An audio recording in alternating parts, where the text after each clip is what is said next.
what we want to then do is essentially look at, going into some of the associated aspects of these factors which could affect, the development of an individual during the 4 stages, of your life, which we discussed yesterday. Things which were like infancy and childhood. We look at adolescence, we look at adulthood, and then we look at late adulthood. Mm-hmm. So it's got 3 assessment criteria. 2 of them in particular focused on understanding, what these factors are and how they affect. And then the further detailing of these potential factors, let's say the factors which can potentially have far-reaching effects in terms of how you develop, what is your lifestyle, in what kind of an environment you develop, and essentially then looking at, understanding how it helps shape your personality and, the general aspects of your understanding of the environment that you have when you go through schooling, say for example, or when you grow up as a child with certain, let's say, amenities and things being made available to you, and how does that differentiate you having opportunities at a later stage in your adulthood when you start your career. So in this case, what we're going to be looking at is primarily focus on, going through some of the bits in the indicative content.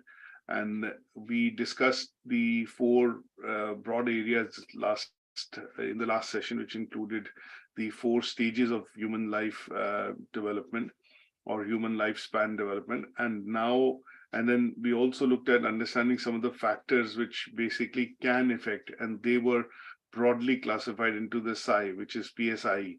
Now, what we're going to do is in the second learning outcome, go into some of the other factors of, detailing of these factors. So when we talk about physical factors, we talk about things which could be related to physical environment, which could be related to, exercising, playing sports. But when we look at social factors, it could be things like your income, your parents' income. It could be the kind of facilities you have. When we talk about physical factors, it could also be the living conditions that you have grown up with, in terms of your house, and where you grew up with in terms of your house in the society. And then we talk about emotional factors. It could be related to things like, how you formed relationship, what is the impact of culture that helps shape your personality and your thought process. And then towards the end, when we look at the social aspect of it, we also then look at basically talking about things which are going to be related to your employment. It could be related to some of the aspects of how you've grown up during the early years of your life. And if you had, say for example, let's put it this way, any incidents which have left a bit of trauma or have had left a bit of scars during the development of your early years during childhood, and how do they affect the individual predominantly when you're in the adulthood, and obviously when you start making choices. And then in terms of, once we've understood a bit more detail about these life factors and events, what we also want to do is understand in the second assessment criteria, what is the effect going to be on the growth and development of you as an individual.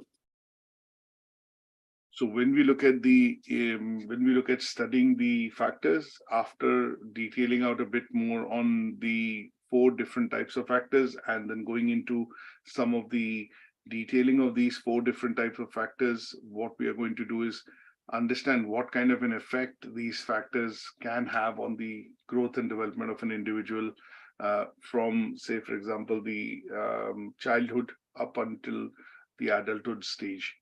And then towards the end, when we talk about the distinction criteria, we're going to be focusing on evaluating how nature versus nurture, that means genetics, as we looked at yesterday. And when we talk about the genetic side of things, which is what you inherit, which could be hereditary factors. Say, for example, if you have had a family history of asthma and you've inherited that as a hereditary disease, then obviously what kind of effect can it have?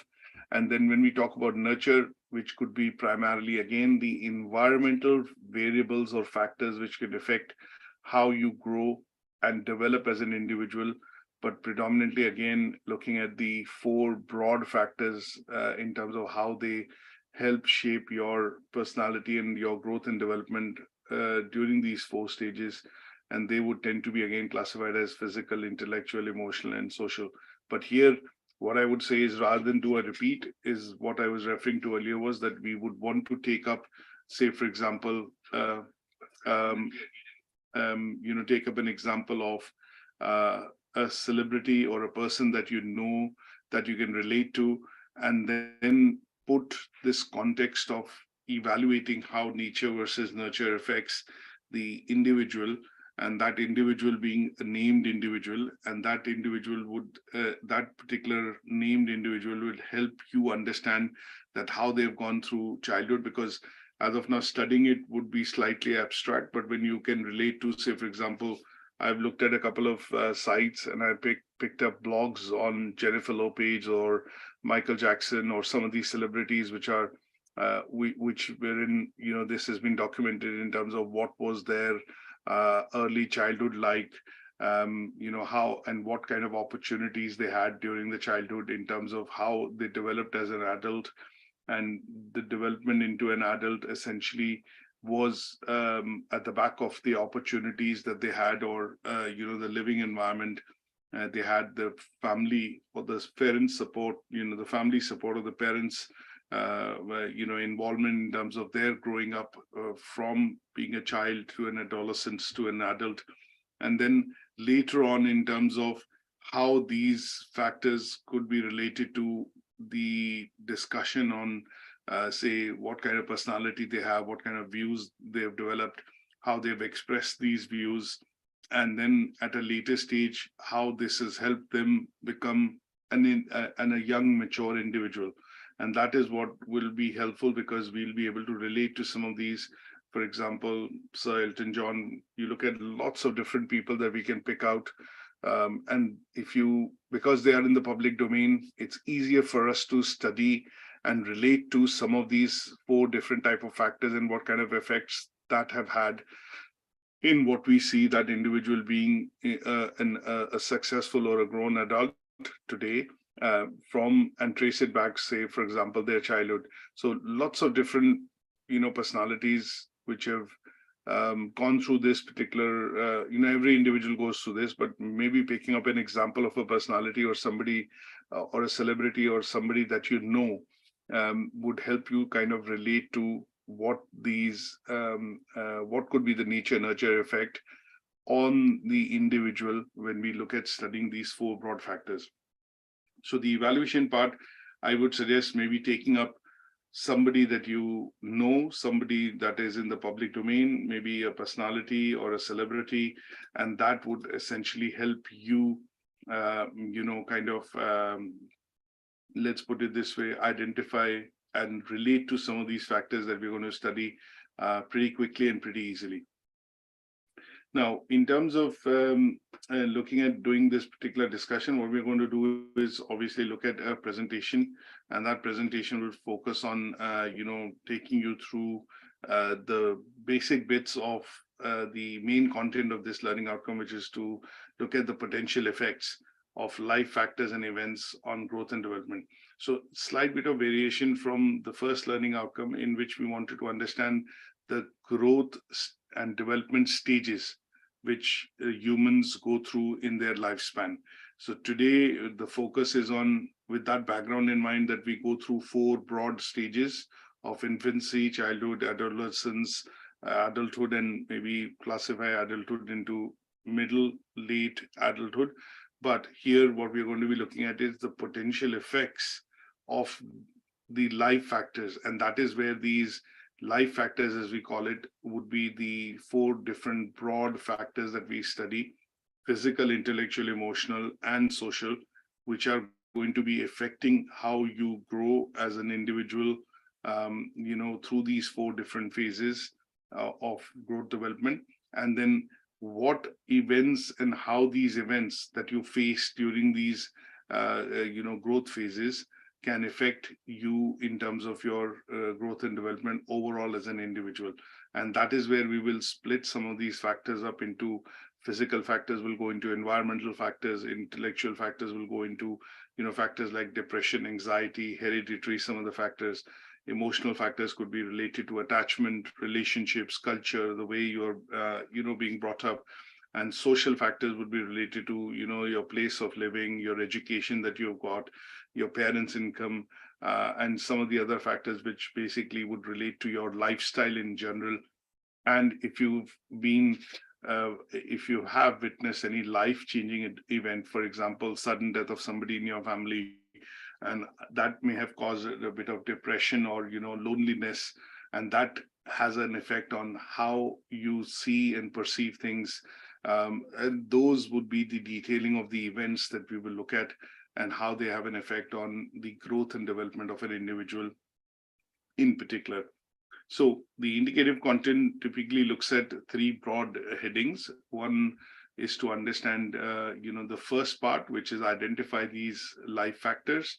The second part is the effects.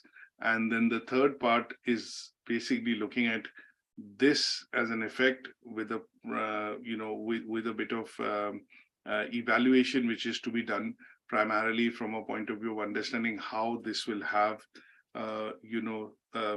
say, for example, an overarching effect in terms of evaluation is what we want to look at. And that evaluation will essentially be by taking up an example or an individual that we can relate to, and that will help us understand that in a bit more detail, because it's a distinction criteria and it talks about evaluation. So here you have to put together arguments both in support of nature versus nurture effect, and then arguments which are going to be both in favor and against that. And then towards the end, what we are looking at is an evaluation, looking at drawing up our conclusion. And the conclusion would be easier if we can not discuss this in the abstract form, but taking a life example in terms of how the individual turned out. This is how the individual grew up in the initial stages. This is the kind of opportunities the individual had. This is the family background. This is the culture. This is where they came from. And then you see the outcome of the individual being present today, in terms of how they've developed as a personality, would help you do a conclusion, for the evaluation part of it.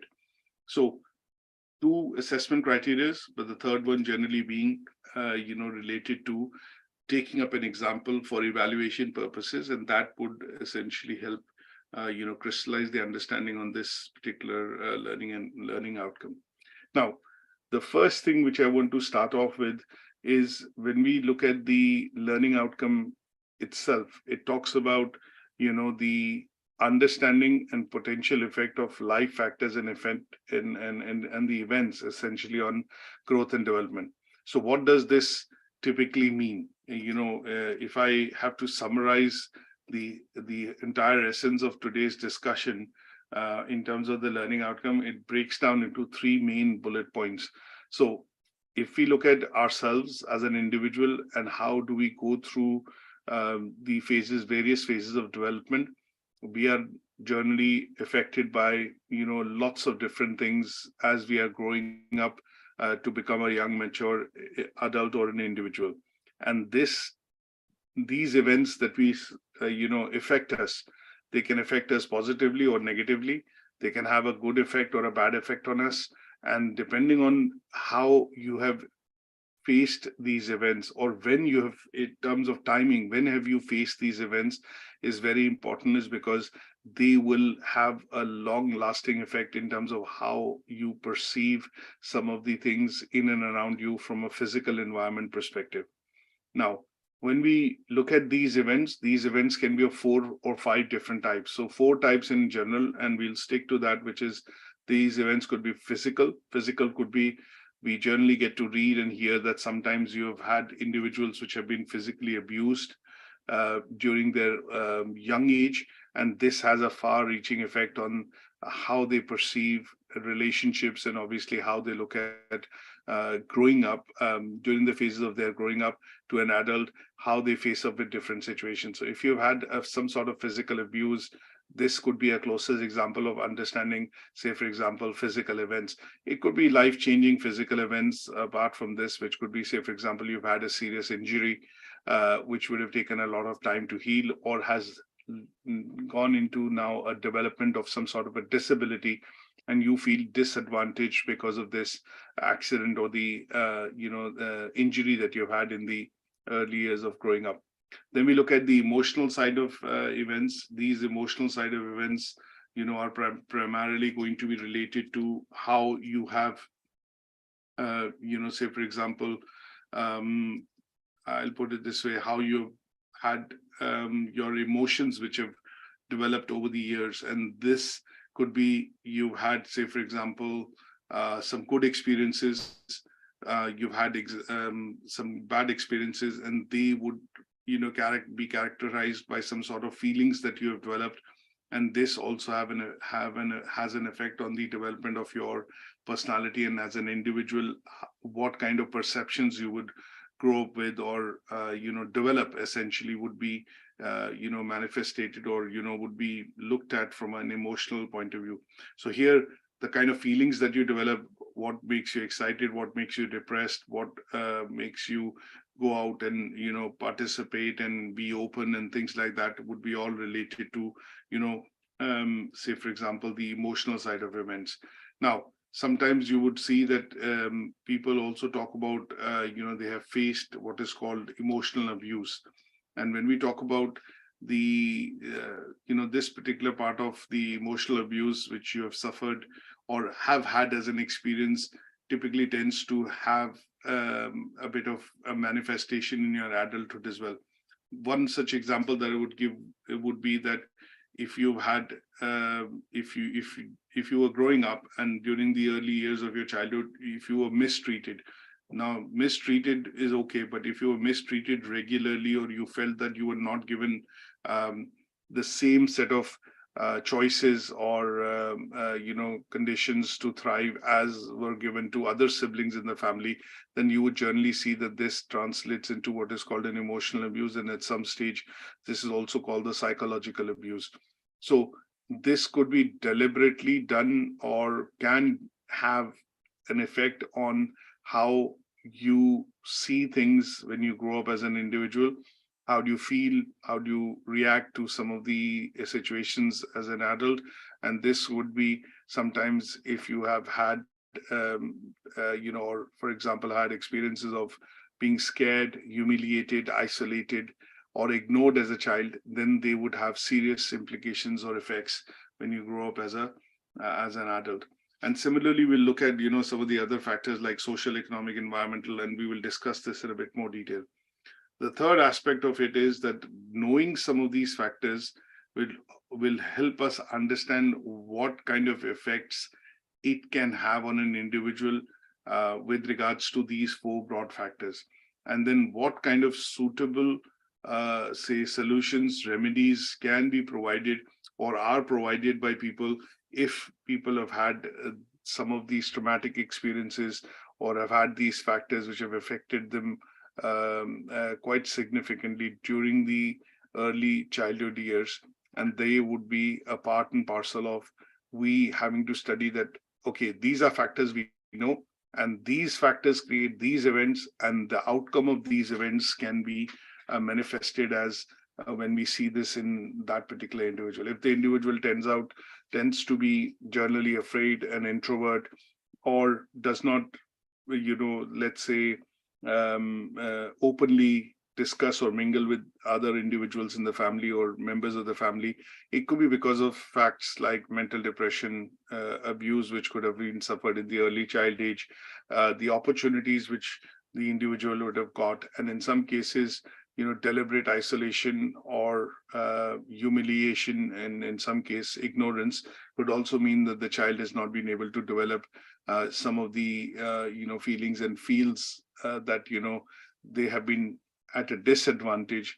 And this is something which we can relate to in terms of how this will have an effect on the individual in the adult years or in the late adulthood stage. So the essence of this is potential effects and events, and then what kind of manifestation these events and factors would have on the growth and development of an individual.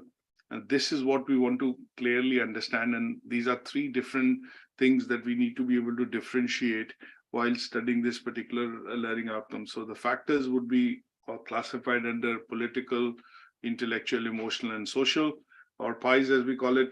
And then these factors would be further broken down into by taking examples, and that bifurcation would happen into things like lifestyle, education, employment, economic factors, culture, relationships, and then how these factors affect the life of the individual as you're growing up.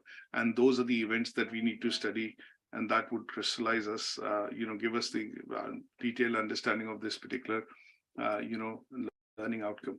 Now, if I broadly look at, because I've got one or two handouts that I'm going to provide, and they are going to be useful for you because this is something that you will need to read in order to be able to understand, some of these factors, and not just understand and read them theoretically, but relate it to, an example of a person so that you are able to put them in context.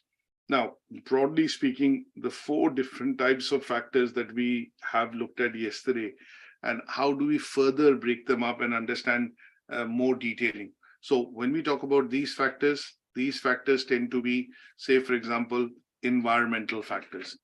Environmental factors would be things like you're looking at housing conditions, which part of the neighborhood you grew up with. Were you in an affluent neighborhood? Were you in a council housing, or were you, what school did you go to, for example, and what kind of facilities that you had in terms of availability of health and social care, childcare services. Now, if you were living closer to, say, for example, a location wherein your parents were working in a factory or an industrial, say, workhouse, then what kind of effect pollution, noise pollution would have on the development of your personality. So in this case, you would generally see that people would normally listen to loud music. They would be exposed to, pollution which is coming in from the nearby plant. And in some cases, if there is a bit of contamination or conditions which involve contamination, and some of the things are not available as clean drinking water, or because of the let's say the place that you're living in, if it is far away from the city, in this case, you would have less exposure to some of the facilities that you would want to have during the childhood, which others living in the city or dwelling in the city would have. And that would mean it could have effect on how you grow up as an individual. When you look at economic factors, they tend to be related to, income, salary, wages, the benefits that you get, what kind of, amenities you have, and they tend to be primarily, related to income.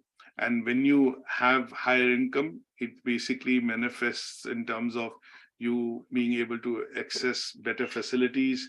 It could be better schools, it could be better clothing, it could be better food, it could be, say, for example, access to holidays. That would mean, or you could go out on trips. In school, sometimes you have parents sending their children out, and school does create, opportunities for children to go out and have trips during holidays, and for educational trips and things like that.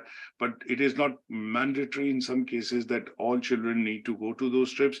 If economically they can afford it, sometimes you would see parents paying for those trips, and that would give opportunities to children who have visited abroad or have been to different places, because it gives them exposure. And again, that factor is related to income, wage, or salary. And they are classified as what are called economic factors. Now, sometimes you would see that in the news, the cost of living crisis that we currently have, there are choices which people are needing to make. For example, if they have a proteinaceous diet and they eat a lot of meat, but they're having to cut back, they just maybe cut back to having eggs, for proteins, or, some of the, or for example, in some cases, doing away with certain items in their grocery. And that is all related to income, because parents are trying their best to be able to meet the requirements in terms of paying the mortgage, rent, electricity, school costs and things like that, travel costs.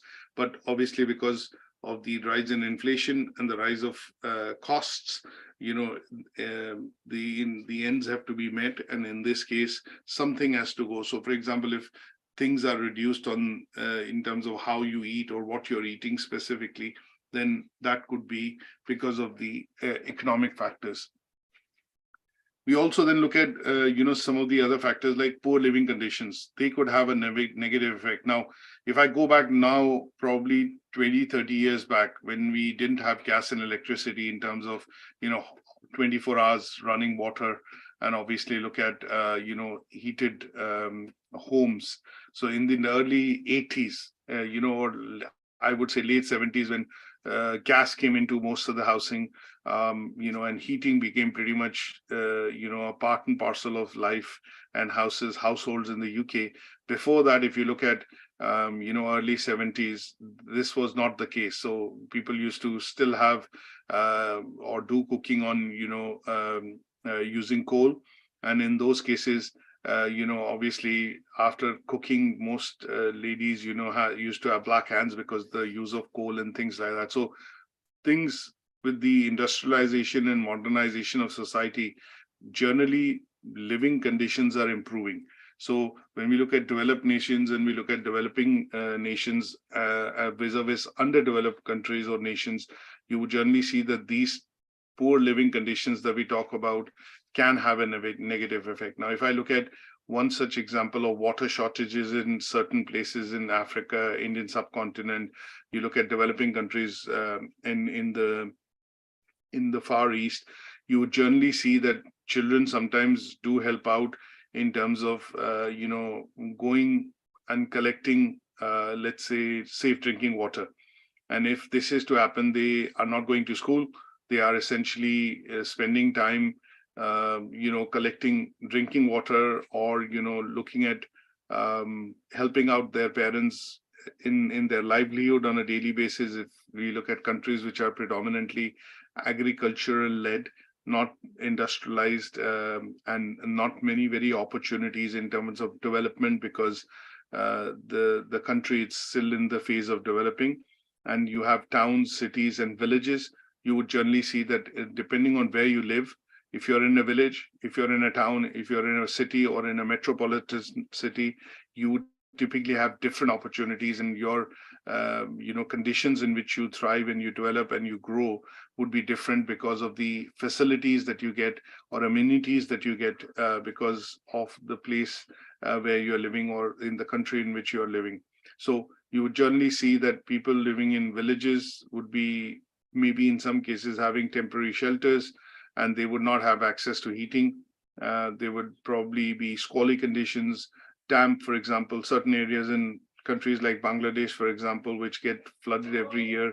And you would generally see that the housing gets destroyed, people live in damp, and that leads to the development of respiratory problems. Countries or cities in which there is overcrowding, there are different kinds of other problems which could be related to, people living in, let's say, overcrowded places, and that could be leading to problems which could be related to overheating or lack of heating, cold and flu problems. And they generally are classified as what are called poor living conditions. Now, we generally get to see, say, for example, the poor living conditions currently are a factor which are related to, say, physical environment. And these physical environment, when we manifest and talk about it, say, for example, lack of clean drinking water, lack of electricity or no electricity, you look at lack of proper infrastructure, which could be roads. Lack of infrastructure would also mean that if you're in a smaller town or in a village in a far remote area, even in certain areas in China currently, you would generally see that, children would travel 5, 6, 7 miles to go up to a school. And that would mean, because at the early age, they are doing a lot of physical work in terms of walking or going to school and coming back from school. This means if they don't get good nutrition, then that would mean that it could affect how they grow up as a child. And in those cases, when we look at these conditions, these are classified as what are called poor living conditions because of the lack of infrastructure, lack of housing, lack of electricity. It could be, other areas which could be lack of, say, for example, medical services in some areas. For example, COVID, if you look at, some of the diseases or the, let's say, the conditions predominantly develop because of the fact that you have poor living conditions, things, common symptoms and conditions like flu. You look at, cold, respiratory problems. These are because the physical environmental conditions in which you live tend to be poor or substandard, and that is where you have more problems in terms of or probability of contracting and developing these problems in the early child age, and they then tend to remain with you as you grow up into an adult. Now, physical factors that we talk about, they could be a lot of different types. So physical factors that we talk about, one could be classified as physical appearance factors, things like the color of your eye, the color of your hair, your complexion and things like that. They are generally, again, nature, nurture versus that debate. So they could be genetic, some illnesses or some types of conditions or disorders if you inherit, for example, cystic fibrosis, Down syndrome, asthma. At a later stage, if you develop diabetes type 2, which is, or conditions related to heart diseases, then in those cases, they would be generally genetic. That means they are hereditary and they are passed on because your family or you have a family history of, having these as conditions. Now, the other physical factors that we talk about is in terms of, what kind of opportunities you would get in terms of being able to grow up as an individual. And these could be related to when we talk about physical factors or activity, and they could benefit you in terms of ensuring that you don't develop some of these conditions as you grow up into an adult. So things like in schools, if you have facilities like good play fields, you have facilities which could be related to gym, facilities which are related to, in general, sports facilities, if I put it this way. A lot of schools, even in the developed countries, don't have access to, say, swimming pool. And this is by statistics, which is known that an average age at which child sometimes learns how to swim could be as late as 13 or 15 years, because that is when they are able to, have access to these facilities. But if you look at in certain places, say, for example, grammar schools or private public schools, you would generally see some of these facilities are made available to children at a very young age, starting at the age of 6 or 7, and that helps them because they are exposed to being able to see these as opportunities and develop the habit or learn the skill of swimming at a very early age. And this tends to, then obviously benefit them physically, because they would have access to, the access to facility then allows them to have access to the ability to be able to pick up this as a skill at an early age. And then at a later stage, because they have been using it or have picked up this skill at an early age, allows them to develop competencies which could be far greater or advantageous to them as compared to kids which are exposed to learning swimming or, for example, other such facilities, for example, and they do it at a later age. So some of these, can have positive effects, and some of these can have negative effects. So nature versus nurture. Nature means genetically or hereditary, and nurture means environmental factors which you can get access to at an early age, would then determine what kind of facilities that you are exposed to, and the opportunities that you get because of those facilities to be able to develop, some of these abilities in terms of skills as you're growing up to become an adult.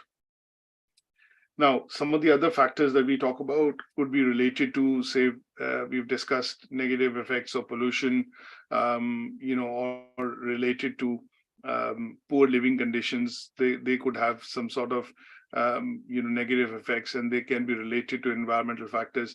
Now, when we talk about emotional factors, when we talk about factors which you have faced and could have what you call psychological, let's say,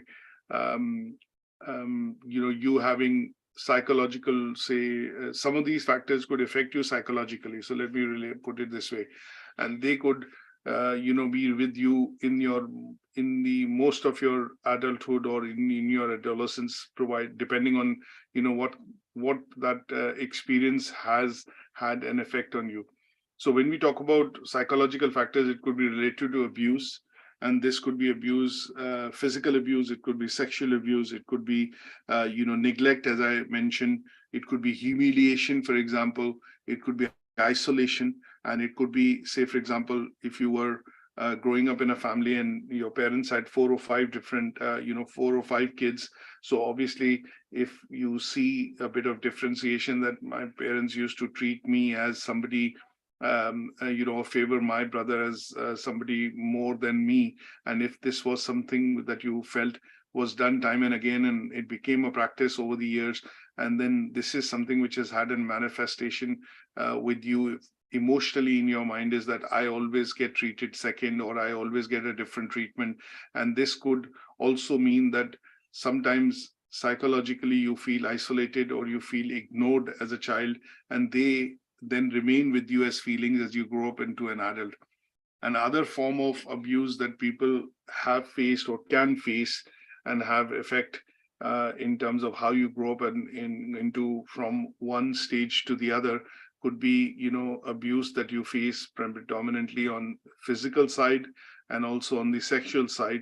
And that could be, having effects in terms of how you interact, how you develop as an individual, and what type of reactions do you give when you see other people, or when you are in a company of others, and how do you react, and how do you show and manifest your emotions would typically be affected by the abuse if you face that during the early childhood years, or your adolescence. So you might be more open to criticizing people, you might be an introvert, you might feel more embarrassed, you might feel a bit of shame, you might blame others to a certain extent. And in some cases, if you have had a negative effect of it, and you become, say, for example, you've taken that in a positive way, but with a negative effect, is that you understand how this abuse can help you manipulate others, and that would be the different type of effects that we could study, on this type. Now, one or two other quick factors that I want to look at, which is what we want to look at in terms of life factors and events and how they affect growth and development. They could be social and emotional factors. Now, social and emotional factors could be, sometimes you see that people say that, though I'm a girl, but I more see myself as a boy, or I have a boy inside me as a personality, though, and it could be vice versa, that I'm a boy, but I see more of girl-related, emotions and things inside me. And that could be social and emotional factors that you feel because of how you've been, brought up, and they are related to gender, family type.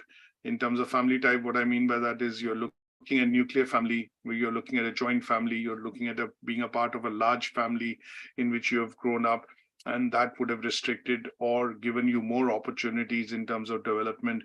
And this has a direct bearing on your lifestyle, the family size in particular. So if you were 4 siblings or vis-a-vis 2 siblings, the kind of opportunities that you would get, or the things which your parents would help you get, when you are growing up as a child, would be far different. Because if the resources have to be divided amongst 4 kids or 4 siblings versus 2 siblings or 1 sibling, then in that case, you would generally see that this would have a bit of an effect in terms of how parents provide for it.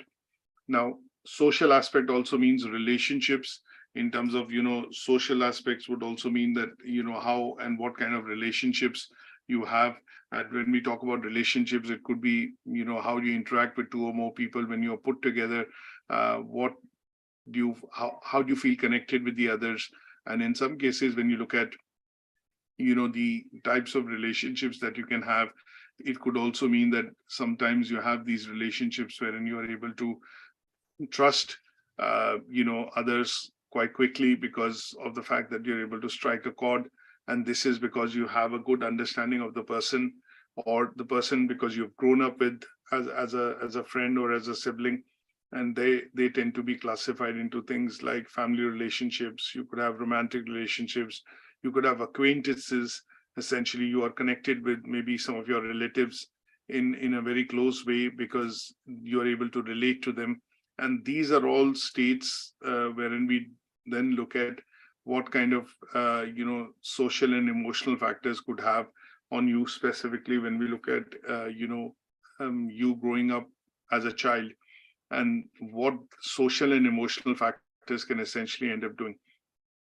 Now, if you had, say, for example, different types of experiences primarily, and the opportunity to have different types of experiences because of the way you've grown up, or the place at which you have grown up, or if you were the only sibling and your parents were able to provide for most of your demands, then in those cases you generally be somebody who has been, let's say, sometimes we say you are a bit spoiled, or you have had access to pretty much everything, so you don't know what not having that access to means. And in those cases, the social and emotional aspects of how you go through your childhood can have a good bearing on or basically some sort of a bearing, good or bad, on how you grow up as an adult. Now, one such example which I'd given earlier was that if you've had a bad experience, so for example, if you've had an experience wherein you've been abused in the childhood stages, then this could have emotional bearing on you, because you could keep that experience with you as you grow up. And that traumatic experience, primarily if it has occurred under the age of 18, can affect in terms of how you see yourself as an adult and how you perceive others when you look at when you are in the company, and when you're looking at seeking out company with other individuals. Now, one such example that I would say is, for example, if you were, say, abused in the early years, and sometimes we do get to hear and read about that, okay, people don't generally come out with these experiences because they're afraid of a bit of a backlash which could happen if they have become famous. This would affect their reputation. So sometimes people don't talk about it. And in those cases, these experiences can internally have a traumatic let's say effect, because one, you're keeping it inside, and what is happening with this being bottled up inside you can have a different manifestation at any given point in time. So sometimes you see people have breakdowns. Sometimes you would see that when they see this happening with somebody else, or if they see that this could happen with somebody else, their reaction to that kind of a situation tends to be extreme. And this is all because of the social and emotional factors that we get to see when you are actually growing up from one phase, say in childhood to adolescence, or adolescence to the adulthood. One of the last factors that I would put it this way is relationships. So when we talk about relationships, you could have positive relationships, you could have negative relationships. Positive relationships could, if you've had good discussions and somebody that you can trust and you build confidence on, then obviously positive relationships, put you in there, put the other person in your good books, which means you can trust them, you can share your feelings with them, and obviously at a stage, if you need any advice, or if you feel that you need any particular advice, you might also then be leaning towards them to take their advice on a particular matter, because you feel that you've been able to develop that trust and bond with them because of having a positive relationship. A negative relationship would also mean that things you've gone through and you had an expectation of, but have not turned out to be in that case the way that you thought was. And then in those cases, it leads to you being emotionally distressed, or you being say, for example, you feeling hurt. And in some cases, these events, when you don't see relationships going the way that you have planned in terms of being positive and trustworthy and having a good effect, or having being in a relationship for long as you would have thought of, then in those cases, what if mutual trust, respect, and affection does not develop, then sometimes if these relationships break, what you then tend to see is that people generally get hurt, and they get hurt either emotionally. Sometimes people would go out and even in the extreme cases look at physically hurting them, and you generally see this. When I see this as an example, is sometimes people try and take their own life because they feel that they've been rejected, and they feel that this was something which they should have got, but they haven't been able to reconcile with. And in some cases, what tends to happen is they take extreme steps, and that could not just mean that they hurt themselves, but their feelings are hurt emotionally, but they will also looking at doing physical harm, and that could be the negative effect of some of these aspects of relationship. So I hope with this we have understood in this particular assessment criteria what are the various factors, the 4 broad types, and we've broken them into various categories, and then what kind of events these factors can have as an effect on the growth and development of an individual. So any questions on this so far? No, it's clear for now. Thank you. Right. And for this particular factors that I've got, I have a handout which I'm going to give, which is about 4 or 5 pages, because what it does is it details out these factors, and I've copied some of these from that handout just to summarize them, because there's a lot to discuss, and each of these factors have been discussed with an example. So I have brought out some of these examples, but when you read that particular handout, hopefully it will give you much more detailing in terms of some of the bullet points which are put up here. And obviously that detailing will come from reading of the article. Thank you. That's good. Now, the second assessment criteria that we are looking at is the potential effects of some of these life factors, and what effects we want to see. Actually, what are the effects that can happen? Now, on this particular slide, what I've done is I've put in some of the bits that we get to see when we are some of the things and conditions that we are exposed to when we are growing up. So, for example, if we talked about some of these factors earlier in the first assessment criteria, if you're growing up in a city, the kind of opportunities that you would have, exposure to the infrastructure or some of the amenities that you would have would be different from somebody who's growing up in a poor area or in an area which is like a village or a town.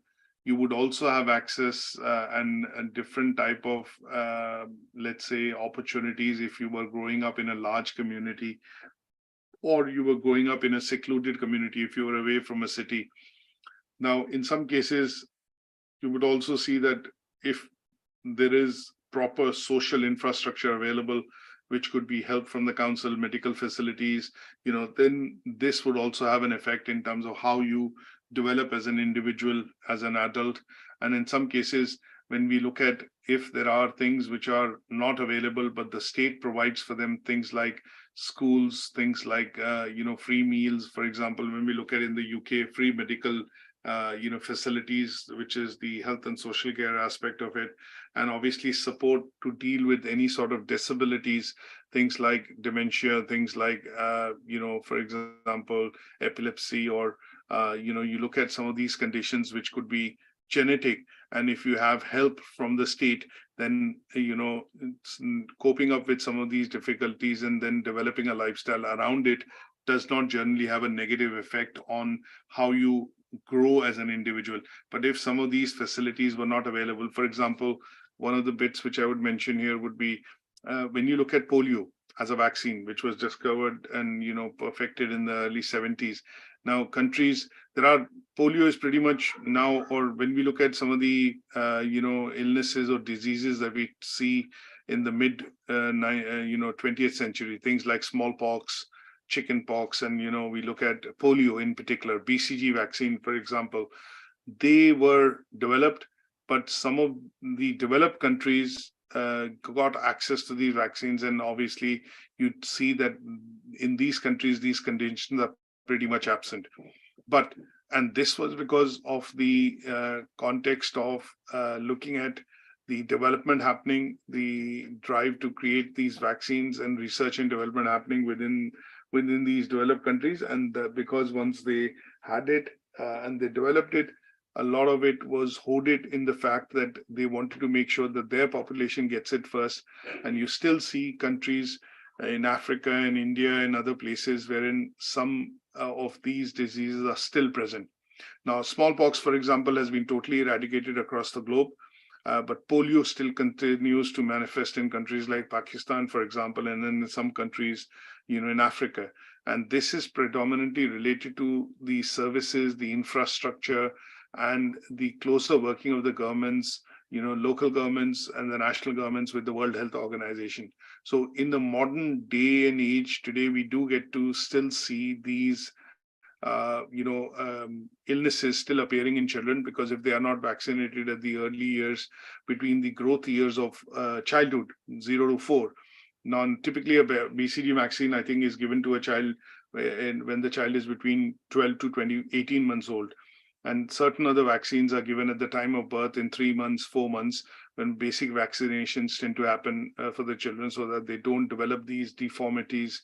Or polio, for example, as a deformity can lead to, a physical deformity.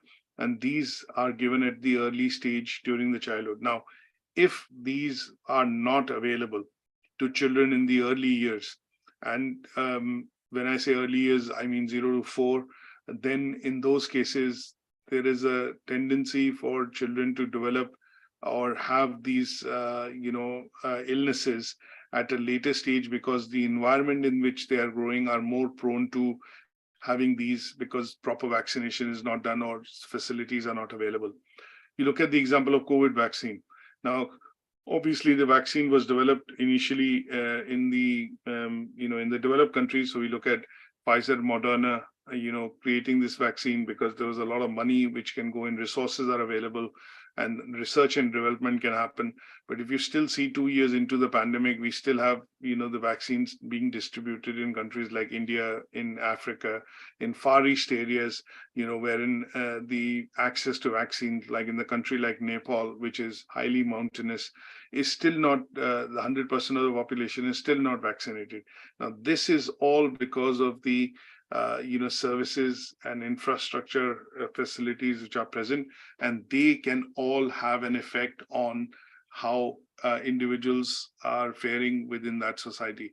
So when we talk about the potential effects of some of these factors, which are physical factors, emotional factors, economic factors in particular, we look at factors which are related to primarily intellectual factors in terms of intellectual property, for example, in this case, the development of vaccine, access to funds, or if we look at, environmental factors in which you are living. For example, you are in a country which has a developed infrastructure, if it's a country which has got mountainous infrastructure and or region, and the infrastructure development in terms of roads and bridges and other things are not there, vaccine which has a lifespan of 4 hours once it is taken out from the deep freezers, and it needs to go across to the patient. And if it doesn't go, then obviously it leads to waste. So all these factors that we talk about at some stage, when we look at the 4 broad stages, if we talk about early years, probably 0 to 4, we talk about adolescents, 5 to 12, we talk about teenagers between 11 or 13 to 19, and when we talk about adulthood, can have different kind of effects in terms of where you're growing up, how you're growing up, and what kind of facilities that you have access to. Now, when we talk about these 4 factors or some of these life-changing factors and the events, what we would want to do is classify them into 4 or 5 different types in order to understand this a bit better. So when we talk about potential effects, and when we talk about what these potential effects can have, what are these potential effects on and events which can have effect on your growth and development as a human, we would want to break them down into, say, predominantly 5. So the nature side of things, which I would put it this way, would be, genetic. That means something that you inherit, something that is hereditary, and they would be conditions that you're born with or you inherit because it is a part of your genetics. Biological could be, which are effects which normally we would study or see because of the type of diet you have or the access to the facilities that you have, which is in terms of primarily living conditions and dieting in particular. One is such example. Diet side of things would how would you grow up with? So, for example, if I had access to proteinaceous diet and healthy food and fiber day and things like that we talk about, then I might have a good personality. I might grow up to be tall. I would have a muscular physique, and I would be probably not having any illnesses or prone to having any illnesses because my body in the early childhood years has developed, has had good metabolism and has developed good immunity to any such kind of diseases like cold and flu and things like that. Then we talk about environmental factors, we'll talk about the socio-economic, and then within that, we will talk about education and employment status. And then we talk about lifestyle, which is predominantly going to be related to nutrition. And that is what this particular picture looks at when we look at classifying, these five type of, broadly the five factors that would have an effect on the development of an individual. Now, going into some of these details, what I've done is I've created 5 slides. So when we talk about genetics, as I mentioned earlier, genetics is hereditary. We are looking at what gets passed down from parents to you. And this, in some cases, tends to be the genetic conditions or disorders that are running in the family and are hereditary, and they would be a part and parcel that we need to discuss here. So, for example, I earlier mentioned about asthma. So, for example, if you've had a potential illness which is in your family as a history, that the family has a history of having asthma, then in these cases, what is asthma? Basically, it's a disorder essentially, or a genetic illness which basically causes your lungs to swell. And when your lungs swell, you become breathless. And in this case, you have to use an inhaler to basically, reduce your breathlessness, and that allows you to breathe normally. Now, this could potentially have an effect on your childhood. How this could have an effect on your childhood? For example, in certain events like sports events, you would not be able to participate because events or activities which require physical stamina. And that would mean that you would need to run maybe or have, endurance or build endurance because of these physical activities. That would make it restrictive because of the fact that you have this genetic disorder, which is asthma. So in this case, in some cases, you generally see that those individuals which have this condition might not take up sports which are physical sports. They might be more tuned to taking up sports which are going to be mental sports, because physically their body would not allow them to essentially look at undertaking these activities because of the potential effects that they could have in terms, if potential effects could be that if you're breathless and you have not had your inhaler and you've not taken the medication, obviously it can lead to death. And in those cases, that could be potentially disastrous. So you would generally see what is the effect that it'll have on this genetic disorder would have on you, is that you'll probably be looking at being more participative in mental kind of sports as against physical sports. Now, exceptions are always there, but generally speaking, this condition would manifest it in such a way that physically you will not be able to look at taking up activities or sports in which you are required to have stamina and endurance and go through endurance, and that would be restrictive because of this genetic disorder. Is that okay? Yes, it is. And now, if we look at biological, now biological tends to be things which are going to be related, say, that you would go through from conception to pregnancy. And biological would mean, to a certain extent, how these things can be controlled at an early stage, so that, when a child is born, some of these deformities or defects are not present.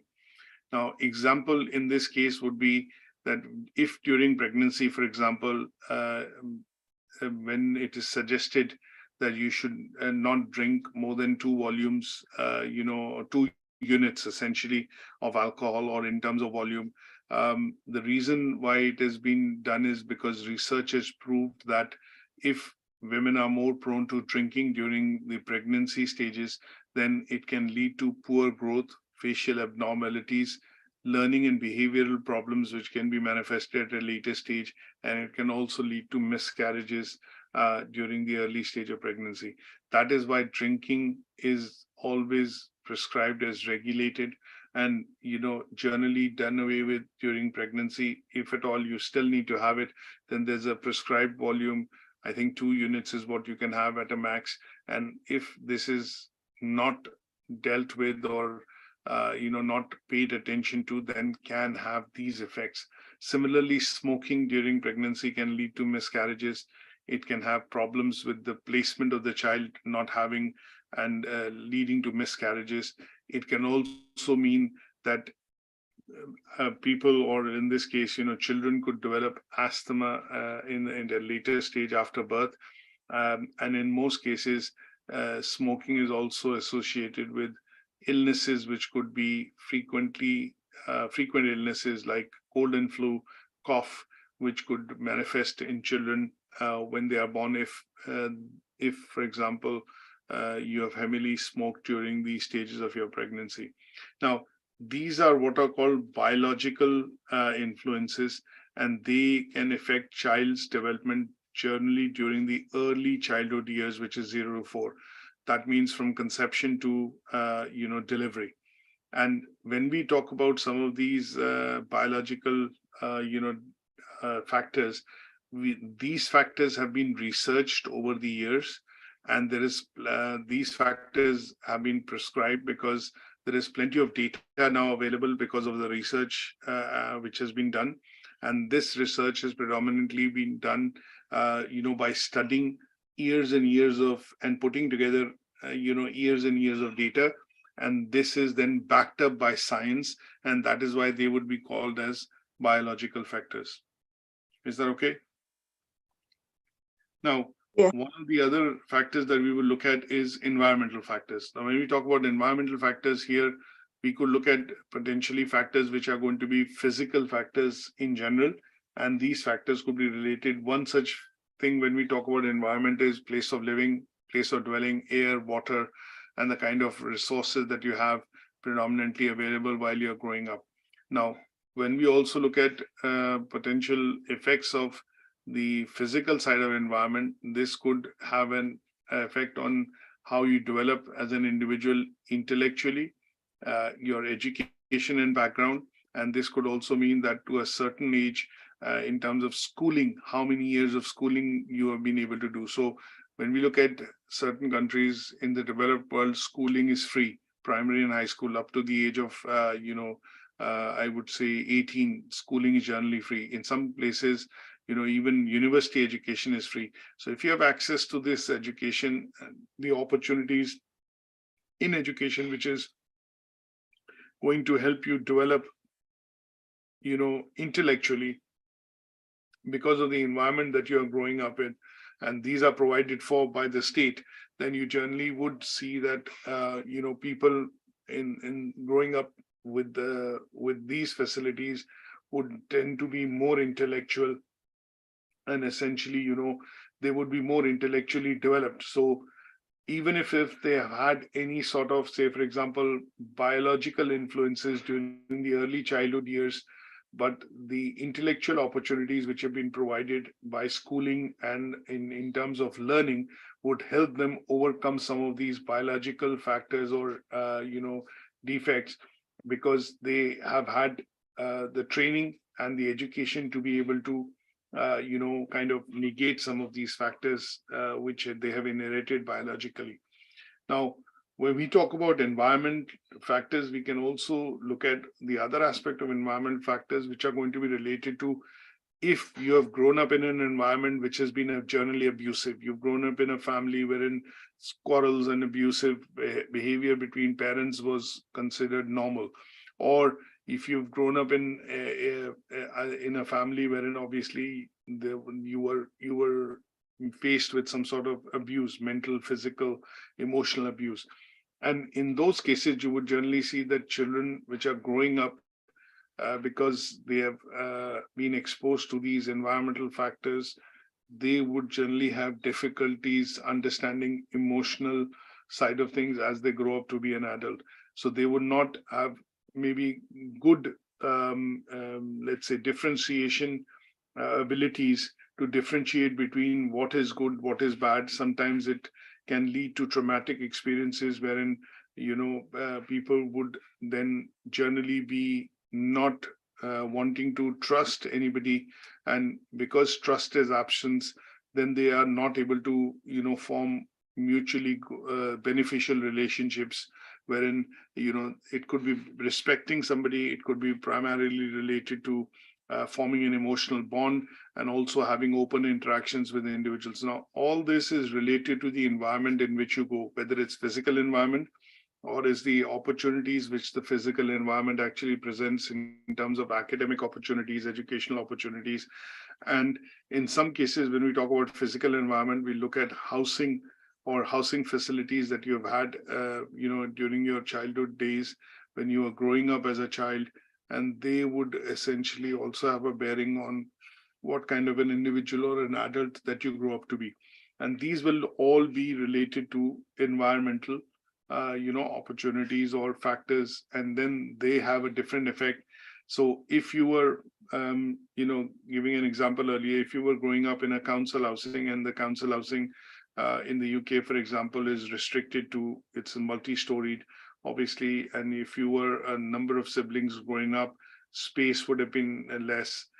The opportunities that you would get in terms of schooling would be restricted, or the nutritional food or value in terms of the food that you're having, because you were a number of siblings and the parents had to provide for all of you within restricted resources, would have a different effect, would have a certain type of effect, essentially, if I put it this way, in terms of how you were growing up.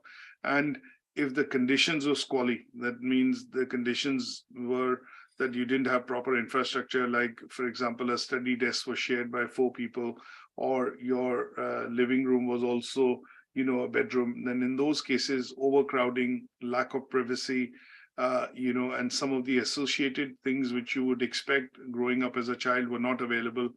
That would mean that at some stage, some part of your physical development would not be appropriate to the age that you grow up with. And that is what will all be classified under, say, for example, environmental conditions. And one such example that I would give you would be, say, for example, we took an example of if you were growing up and your house had damp and things like that, then in those cases, you would develop common illnesses like respiratory problems, cold and flu. And these problems would then have an effect in terms of, you catching some of these illnesses early every time a season changes. And then that would mean you're spending money on medication, spending money on this, which leaves less resources available to do other activities. And this would be, an environmental effect. And in the long term, this would become a problem which would basically manifest that you have this illness and you get this every year.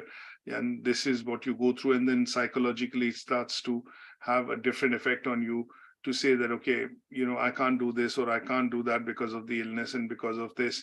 And this tends to have an effect on, how you look at, some of these factors affecting your development in the early childhood years. Any questions on this so far? No questions, it's clear. Right. Now, when we look at some of the other factors that we want to just quickly look at would be, say, social economic factors. These tend to be factors which are related to income, factors related to the kind of facilities that you have access to, and potentially would, help shape your personality and your lifestyle at a later stage. So when we talk about socio-economic factors, we are predominantly relating to what is called financial stability, and they can have an effect on the physical development of you as an individual, in terms of the early childhood years. So if you had access to facilities like sports facilities, or, some of the additional facilities which help shape your personality, then in those cases, they will be related to, say, socioeconomic factors. Now, if I had access, my parents were well off and obviously they had good jobs and salaries, that would mean that, they would be able to provide for more of my, let's say, demands. And that would mean, for example, a child growing up in a socially affluent background would essentially have access to facilities like training facilities, and that could mean you could be learning an instrument to play. You could also be looking at picking up a field sport like horse riding. You'd have access to facilities like, swimming pool and, some of the other sports activities, and that would mean that you're having more exposure to it, and more exposure would lead to building of more confidence and of overall more confident individual in terms of its personality as you grow up, because you've had all these opportunities to look at, because they were at some point in time dependent on the income that your parents were having, and that meant that you could have these opportunities. So when we talk about socio-economic opportunities and factors, we are looking at here factors which can help you develop more intellectually because of the financial stability or freedom your parents would have had, and this allows you to grow in a very safe environment, wherein generally this manifests out as you being more extrovert, more confident, more aggressive, more risk-taking, and that can be seen as as a positive aspect of somebody having access to better facilities and better living conditions because of the socio-economic factors. We look at generally two other bits that we want to cover. One is lifestyle. Now, lifestyle tends to be development which is potentially related to, I would say, dietary choices. Now, in some cases, you would discuss, you would be, when you look at your family, if your family is vegan or you have a history when your family is vegetarian, and in some cases, when you look at dietary choices which individuals would make, they could have a bit of an effect on how you have, how do you develop physically. Now, people generally having more proteinaceous diet or, access to milk, or I would say, milk, egg, and, meat in particular, you generally see that they tend to be, more muscular. They tend to be, for example, maybe having, it has a bit of an effect from your hereditary as well, or genetic side as well, but generally they would be more healthier or more taller or more, having a personality which will be because of the fact that they have had better dietary choices in the early childhood years, and that would also to a certain extent, allow them to develop physically well as compared to some of the others. Lifestyle could also mean that if you look at some of the choices that you make during the early years, for example, in terms of emotional, side of things, when we look at, if an example that I had given earlier was that if you had a bad experience or if you were abused during your childhood years, then you would have the remembrance of that, and some part of it you would dread. You would not want to go down that route because that particular route had led to some sort of a traumatic experience. So physical abuse, emotional abuse tends to also shape in terms of how you would, have your lifestyle when you grow up to be an adult. And in those cases, sometimes it also prohibits, if you've had a bad experience, from you to enjoy certain type of tasks, even though you want to do it, but it becomes a bit restrictive because of the past experiences that you've had in doing that particular task or activity while you were growing up in the early years.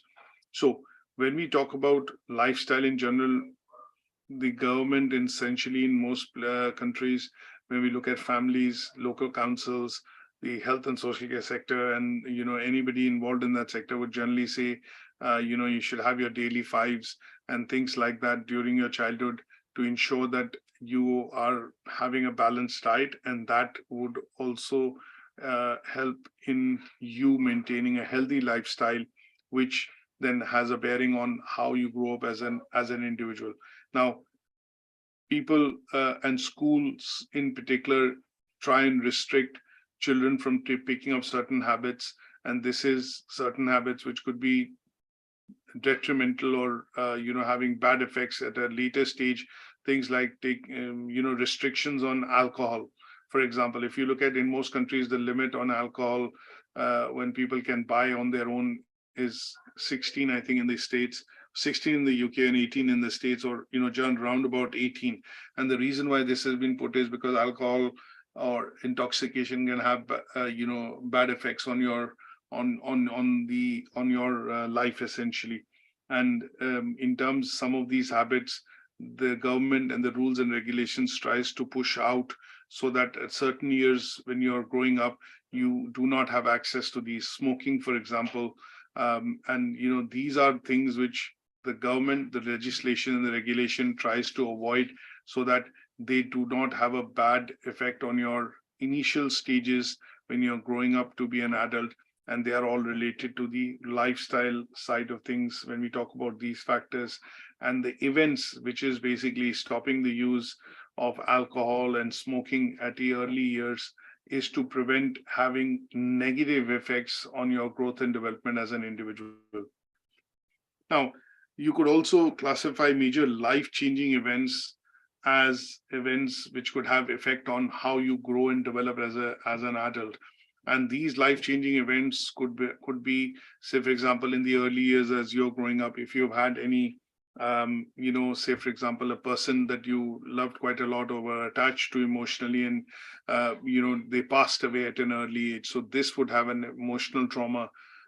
In certain cases, it could also lead to depression and you falling into, say, for example, even if it happens when you are a teenager or you're an adult. So, for example, if you lose somebody who you were very close to and related to, and had a very far-reaching influence on your life, and then in those cases, you would generally see that it can lead to a bit of a depression, deprivation, that you cut yourself off from the society, and that could have effects in terms of you picking up drinking, or you're looking at putting your life at risk.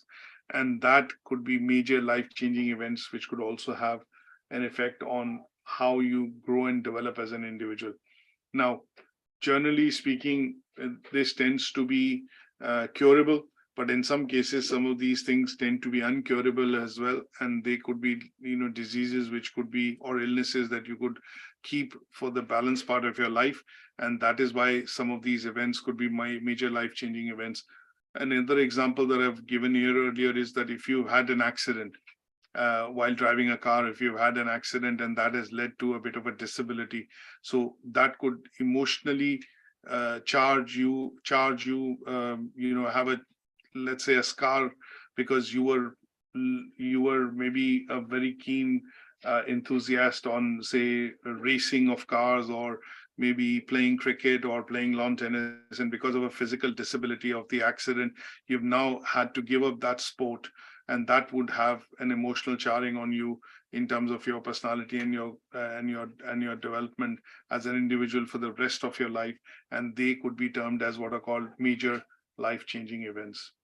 Is that okay? Yes. Okay. Now, the last bit that we want to cover is the evaluation part of it. And here is where we want to be able to take, what is called an example. And what I've done here is, here the task looks at these events being classified into the traditional debate of nurture versus nurture. So genetics versus external factors, and how these genetic versus external factors have an effect on the growth and development of an individual. So here, what I would suggest is, in order to complete this evaluation, I have looked at doing a bit of search on the internet, and I came up with this particular blog, which is written by somebody. And this blog essentially talks about, Michael Jackson.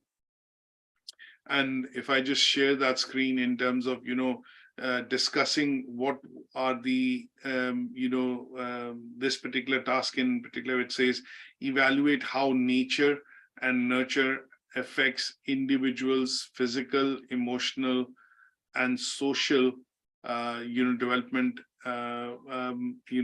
across the two stages, for example, which is primarily because of, the adolescence, and also, during the adulthood. So in this particular blog, what we need to be able to do is go and read about it, and I'll quickly share this with you. And that would help you understand, this particular task. So this particular blog written, by somebody which basically focuses on the exact task, but takes up an individual in terms of discussing how Michael Jackson has gone through childhood, what are the 4 factors that have influenced his, growing up, and then the same 4 factors in adulthood. And this puts into perspective, what we want to discuss in this particular task, which is how these individual 4 factors, physical, intellectual, emotional, and social, affect and help you develop as an individual. So my session would be to read this particular article and then, write it in your own words, or find maybe an example that you would be able to relate to easily, either as a personality or as a person, and then use the purpose of, use that as an example to basically discuss this task of how nature versus nurture affects the individual's physical, emotional, intellectual, and social development. Is that okay? Yes, it is. Good stuff. So with this, we come to the end of today's session, which primarily helps us cover, learning outcome 2, which is to understand the potential effects of life factors and events that affect the growth and development of an individual. So what I'm going to do is, just towards the end of this session, I'm going to upload the copy of this presentation and a handout, which will primarily help you study these life factors and its effect. And hopefully that would, put the things in perspective in a bit more detail that we've discussed during the presentation today and the lecture. Thank you very much. Yes, okay. Thanks.